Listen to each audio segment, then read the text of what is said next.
روزے سے متعلق کچھ ضروری مسائل عرض کیے جا رہے تھے۔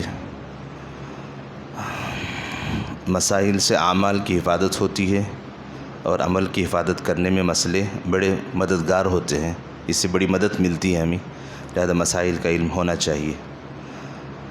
اور حدیث میں یہاں تک ہے کہ ایسا مسئلہ چاہے وہ اس وقت اس کی ضرورت ہو نہ ہو، اس کو سیکھ لینے پر 1000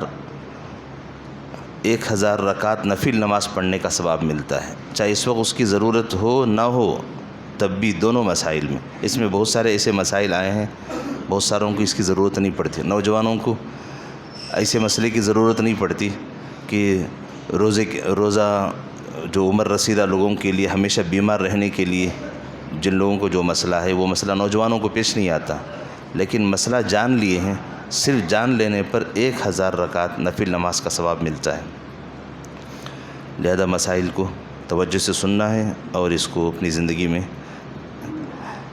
روزے کی حالت میں لینس لگوانا، بہت ساروں کو آنکھ میں ضرورت پڑتی ہے لینس کی، لیکن جب وہ لینس نکالتے ہیں تو اس کو ایک لکوڈ میں رکھنا پڑتا ہے، پھر اس کو نکال کر پھر اندر لگانا پڑتا ہے۔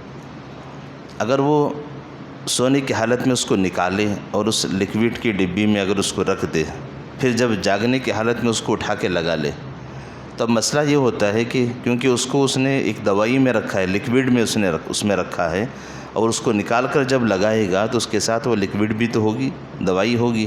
وہ دوائی جب آنکھ میں پہنچے گی، بھیگاپن اس کا آنکھ میں جب لگے گا تو کیا اس سے روزہ ٹوٹے گا؟ تو اس سے پہلے ایک اصول بتایا گیا تھا کہ جسم میں 4 سوراخ ایسے ہیں جن کا تعلق پیٹ کے معدے سے تعلق رکھتا ہے، ان میں سے آنکھ اور کان نہیں ہیں، کیونکہ آنکھ میں دوا ڈالنے سے اور کان میں دوا ڈالنے سے یہ دوائی معدے تک نہیں پہنچتی، اس کا اثر حلق تک تو پہنچ سکتا ہے لیکن وہ دوائی اندر نہیں پہنچتی۔ اور ناک، منہ، پیشاب، پاخانے کا راستہ، یہ 4 راستے ایسے ہیں جن کا تعلق سیدھا معدے سے ہے، لہذا آنکھ میں اگر دوا ڈالنا یا لینس لگوانا جو لکوڈ میں رکھی ہوئی ہو، تب بھی اس سے روزہ میں فرق نہیں آئے گا، روزہ نہیں ٹوٹے گا، اس کو استعمال کرنے کی اجازت ہے۔ روزے کی حالت میں انما کروانا، وہ پاخانے کے راستے سے اندر زوردار پانی پہنچایا جاتا ہے، اس کی وجہ سے اندر سے پاخانے کی صفائی ہوتی ہے۔ انما کروانے سے، کیونکہ اس کا تعلق معدے سے ہے، پاخانے کے راستے سے سیدھا اس کا زور اندر معدے تک پہنچتا ہے، لہذا روزے کی حالت میں انما کروانے سے روزہ ٹوٹ جائے گا۔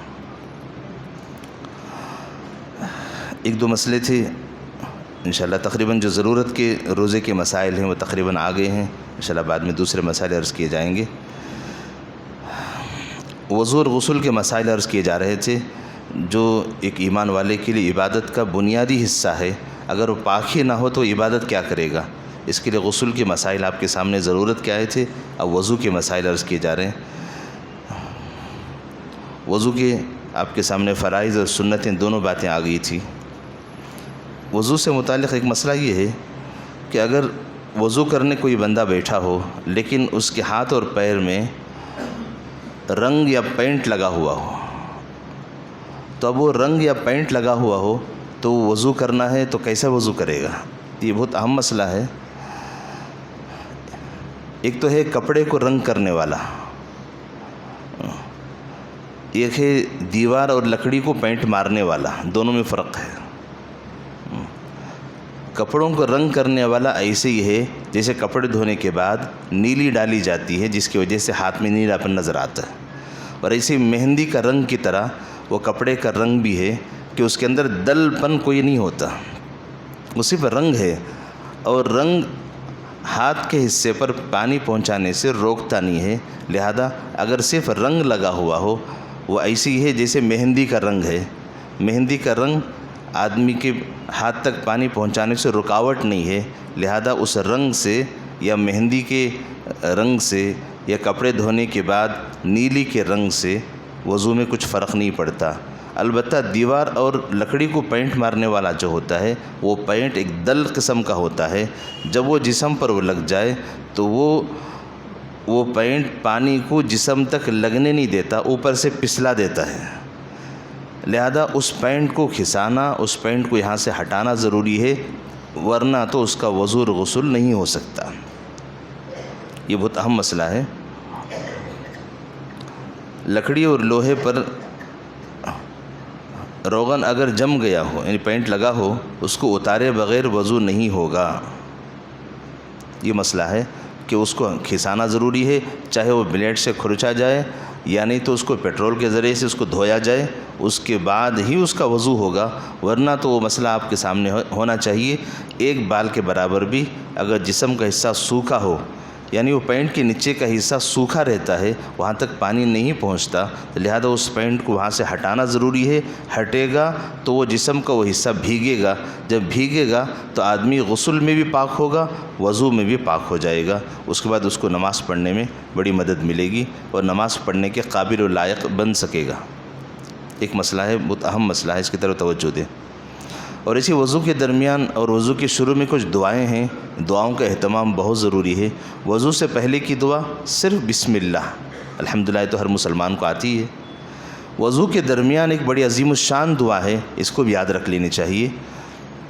حضور صلی اللہ علیہ وسلم نے دعا سکھائی ہے، اللہم اغفر لی ذنبی ووسع لی فی داری وبارک لی فی رزقی۔ وضو کے درمیان یہ حضور 3 دعائیں بتا رہے ہیں۔ اللہم اغفر لی ذنبی، اے اللہ میرے گناہ معاف فرما، ووسع لی فی داری، اور مجھے ایک اچھا گھر عطا فرما، کیونکہ دنیا میں رہنے کے لیے ہر انسان کی خواہش ہوتی ہے میرا ایک اچھا گھر ہو۔ اور تیسرا ہے وبارک لی فی رزقی، دنیا میں سب سے بڑا مسئلہ اپنے پیٹ کا ہے کہ آدمی کو پیٹ بھر کے کھانا مل جائے۔ وبارک لی فی رزقی، میری روزی میں برکت دے دے۔ یہ بڑی عظیم الشان دعا ہے۔ تینوں چیزیں بندے کی ضرورت ہے، مغفرت کا ہونا، ایک اچھا گھر کا ہونا، اور روزی میں برکت کا ہونا۔ ایک کمائے 10 کھائے، ہر آدمی ہی چاہتا ہے، لہذا وضو میں یہ دعا بہت جلد قبول ہوتی ہے۔ یہ اللہ کے نبی صلی اللہ علیہ وسلم نے اس کی تاکید فرمائی ہے۔ اگر کوئی واش روم میں وضو کر رہا ہو، وضو میں وہاں تو دعا نہیں پڑھ سکتا، جیسے باہر نکلے فوراً یہ دعا پڑھ لے۔ لہذا یہ دعا یاد کر لیجئے، ساتھ ساتھ پڑھ لیجئے ایک بار تاکہ بولنے میں آسانی ہو۔ اللہم اغفر لی ذنبی ووسع لی فی داری وبارک لی فی رزقی۔ اگر یہ دعا یاد نہ ہو تو کسی سے لکھوا لیجئے، بڑی عظیم الشان دعا ہے۔ یہ 3 بڑے فائدے کی چیزیں ہیں، ایک تو ہے ہماری مغفرت ہو جائے گی، ایک اچھا گھر مل جائے گا، اور روزی میں برکت مل جائے گی۔